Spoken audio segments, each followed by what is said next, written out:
Hello all, welcome to nutri journey with Swapna. నేను ఈరోజు ఇక్కడ పాలకూర చేసే విధంగా మీరు ఎప్పుడైనా చేశారా? చేయకపోతే ఒక్కసారి ఇలా ట్రై చేయండి. మనం ఎప్పుడూ కూడా పాలకూర అంటే పాలకూర పప్పు, పాలకూర ఉల్లికారం, పాలకూర టొమాటో ఈ కాంబినేషన్స్లోనే ఎక్కువగా మనం చేసుకుంటాము. ఒక్కసారి నేను ఇక్కడ చూపిస్తున్న విధంగా ట్రై చేయండి. రుచి అయితే మాత్రం అద్భుతంగా ఉంది. ముందుగా మనం దీనికి కావాల్సిన ఇంగ్రీడియంట్స్ ఏంటో చూద్దాం. కొద్దిగా పల్లీలు, పచ్చిశనగపప్పు, 4 ఎండుమిర్చి, అలాగే కొద్దిగా నువ్వుల్ని డ్రై రోస్ట్ చేసుకుని పేస్ట్ ఫామ్లో చేసుకోవాలి. కొద్దిగా పసుపు యాడ్ చేసుకుని ఇప్పుడు మనం ఆయిల్ హీట్ అయిన తర్వాత కచ్చాపచ్చాగా దంచుకున్న వెల్లుల్లి రెబ్బలు, అలాగే కట్ చేసి పెట్టుకున్న ఆనియన్, పచ్చిమిర్చి, అలాగే కరివేపాకు వీటిని కూడా యాడ్ చేసుకుని మంచిగా ఫ్రై చేసుకోవాలి. ఇలా ఉల్లిపాయ ఆయిల్లో మంచిగా మగ్గిపోయిన తర్వాత మనం శుభ్రం చేసి పెట్టుకున్న ఈ పాలకూరను కూడా యాడ్ చేసుకుని ఒక 3 నిమిషాల పాటు మగ్గించుకోవాలి. నేను ఇక్కడ ఒక 2 కట్టలకి పాలకూరకి నేను చేస్తున్నాను.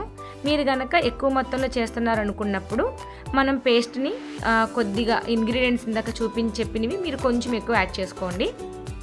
ఇప్పుడు ఇలాగ ఒక 3 నిమిషాలకి 4 నిమిషాలకి పాలకూర ఆకు కూడా నూనెలో మంచిగా మగ్గిపోయింది.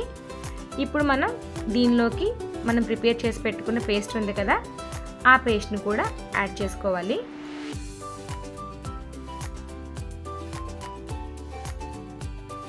సహజంగానే పాలకూర ఆకుల్లో మనకి సాల్ట్ అనేది ఉంటుందన్నమాట.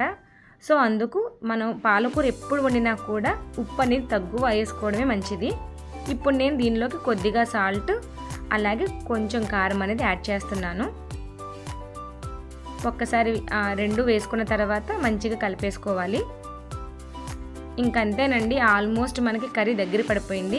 ఇది కేవలం 10 నిమిషాల్లో కర్రీ ప్రిపేర్ అయిపోతుంది. ఇప్పుడు కొద్దిగా జీరా పౌడర్ అనేది నేను డ్రై రోస్ట్ పౌడర్ అనమాట, దీన్ని కూడా యాడ్ చేసుకున్నాను. ఇంకంతేనండి, ఇప్పుడు మనకి కర్రీ రెడీ అయిపోయింది. కొంచెం మనం మంచి అరోమా కోసం ఒక స్పూన్ గీ అనేది యాడ్ చేసుకుంటున్నాను.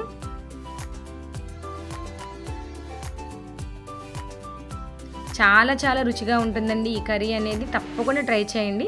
నేను ఈరోజు కాంబినేషన్లోకి ఆమ్లెట్ కూడా వేశాను.